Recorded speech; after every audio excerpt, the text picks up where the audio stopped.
দীর্ঘদিন গোলাপগঞ্জ উপজেলা প্রশাসনে কর্মরত থাকার পর বদলি হয়ে নতুন কর্মস্থল বিশ্বনাথ উপজেলা নির্বাহী অফিসারের কার্যালয়ে যোগ দিতে যাচ্ছেন অফিস সহকারী কাম কম্পিউটার মুদ্রাক্ষরিক রোমান আহমদ নোশাদ। সোমবার ছিল গোলাপগঞ্জে তার শেষ কর্মদিবস। এ উপলক্ষে উপজেলা প্রশাসনসহ বিভিন্ন শ্রেণী পেশার মানুষের পক্ষ থেকে তাকে বিদায়ী শুভেচ্ছা ও সম্মাননা স্মারক প্রদান করা হয়।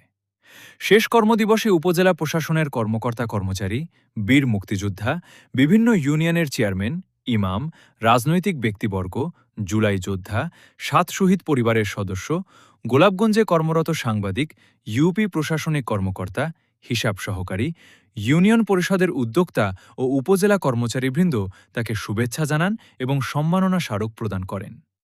বিদায়ী বক্তব্যে রুমান আহমদ নোশাদ বলেন, গোলাপগঞ্জের দীর্ঘ কর্মজীবনে উপজেলা নির্বাহী অফিসার, সহকারী কমিশনার ভূমিসহ উপজেলা প্রশাসনের সকল সহকর্মীর কাছ থেকে আন্তরিকতা, ভালোবাসা ও সহযোগিতা পেয়েছেন।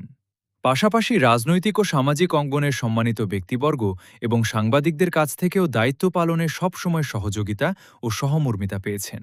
তিনি বলেন, গোলাপগঞ্জে কর্মজীবনের এই অধ্যায় শেষ করে নতুন কর্মস্থলে যাচ্ছি।